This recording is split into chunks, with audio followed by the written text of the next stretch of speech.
r/AskReddit by Reddit. Were you ever that 1 in 1 million? If so, what's your story?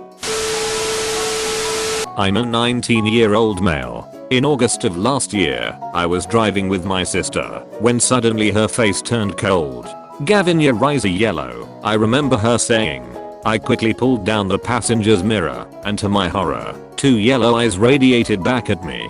Fast forward, I spent a month being sick. The initial diagnosis was hepatitis A. Went back to the doctor, nothing was better, things were worse in fact.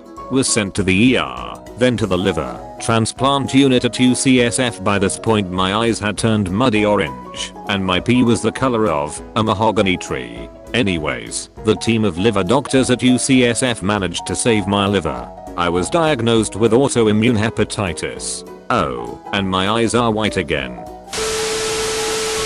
When I was 14 years old, I woke up one day with heavy stomach cramps. We called the hospital, and they told us that I probably have a stomach flu and should go to the doctor next morning.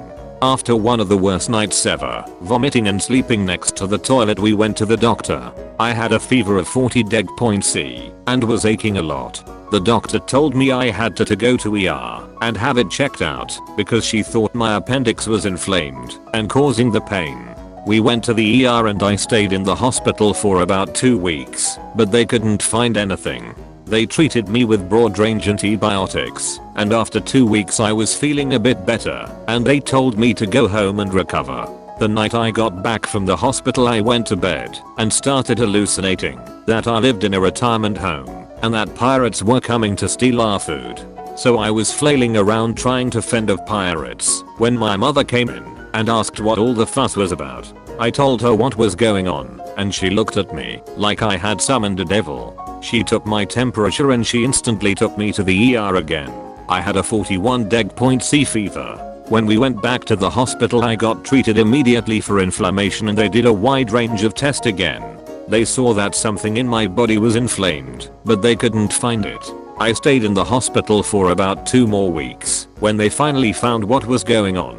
My appendix was inflamed and burst the night I was having the hallucinations, but on all the scans they couldn't see my appendix. The doctor told me that if I came in 2 days later I would have died because of the pus flowing in my body. Apparently there is a 1% chance of all the appendix cases that the appendix is so stretched out that they couldn't see it on the scans, or that the area was so inflamed they didn't see it. So after staying on antibiotics for about 2 more weeks they finally removed my appendix and all the pain was gone. I stayed in the hospital for over 4 weeks just because of my appendix and my bad luck on being that 1%.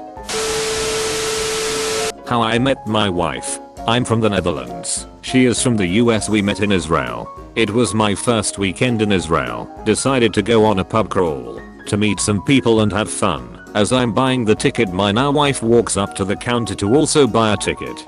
The girl working there introduces us. We hit it off the first night, but I'm leaving in 2 days to stay with friends of friends in the middle of the desert for 3 months. 2 days after I leave I lose my phone. Don't have any way to get back in touch with her. I had little money and could stay/work with the people in the desert, but I kept thinking about her, so after a week I say I'm leaving. Take the next bus, goes 3 times a week at 5 AM, and then a train to Tel Aviv.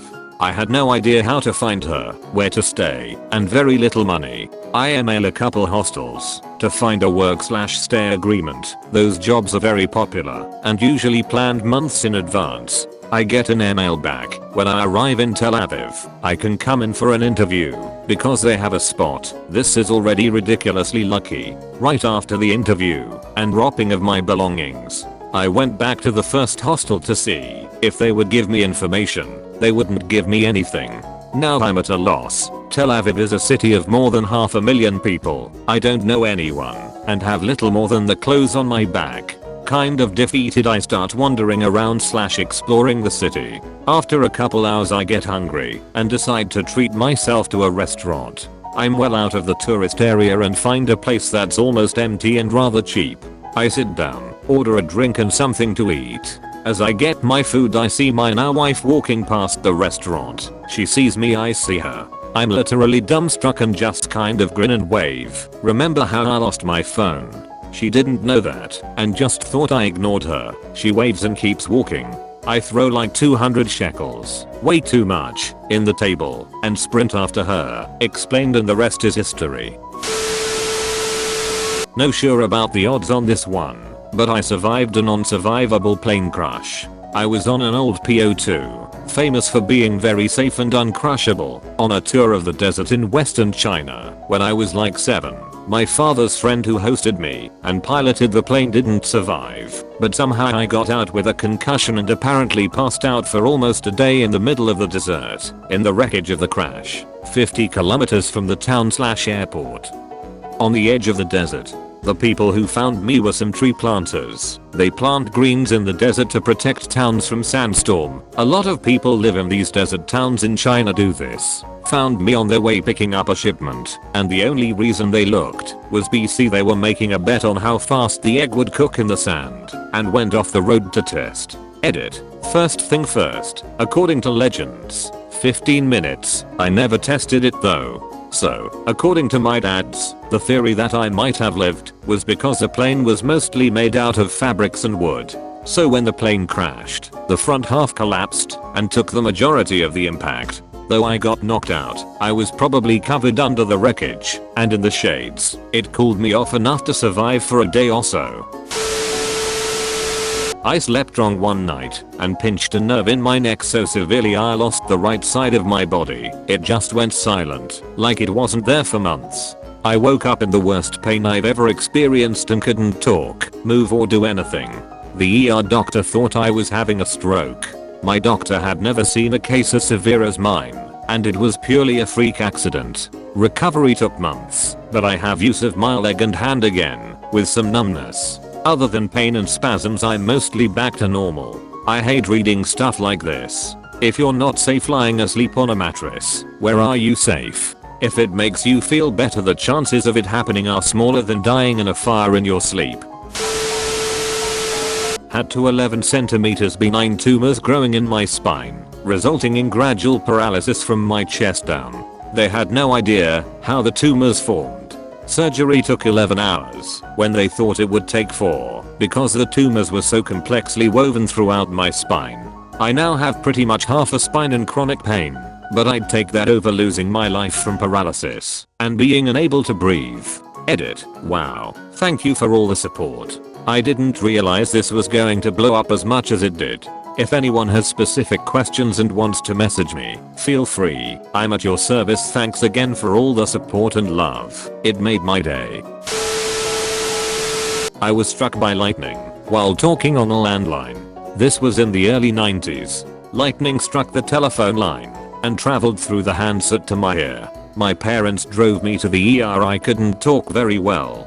My brain knew what I wanted to say, but my mouth didn't want to say it. I had a terrible stutter. My doctor told me that I had had a dose of good, old-fashioned electroshock therapy. My speech was normal the next day, but I get a terrible headache whenever a thunderstorm comes through. Edit. Autocucumber Edit 2. Thank you for the gold. I have an unknown type of autosomal dominant intranuclear myopathy. My type of it is so rare that they haven't even seen it before. Getting diagnosed was a multi-year struggle. They pretty much had to rule out everything else. It doesn't feel great to be in this club by myself. Countless blood draws, MRIs, CAT scans and a Bayesian genetic test. So far, it looks like my father and I are the only ones with it. Yay. Edit. Thank you guys for all the kind messages and support. I really do appreciate it. If anyone is going through the struggle of getting a diagnosis, message me. I can't help with the diagnosis, but I can help with the feelings. Second edit. As a researcher has pointed out, this isn't really rare. Just a type that hasn't really been seen in the population yet. Meaning there is certainly more people out there, just not tested or diagnosed yet. In the future, I'll probably be 1 in 50,000 to 1 in 100,000. Sorry to make everyone think I was 1 in a million. I've got the middle toes on both feet webbed. So did Stalin. Quack. This feels like a fun fact, but at the same time a threat. Agree. That's a significantly menacing quack. Thank you for watching Reddit. Don't forget to like and subscribe for more r/AskReddit videos. Share your stories in the comment section below.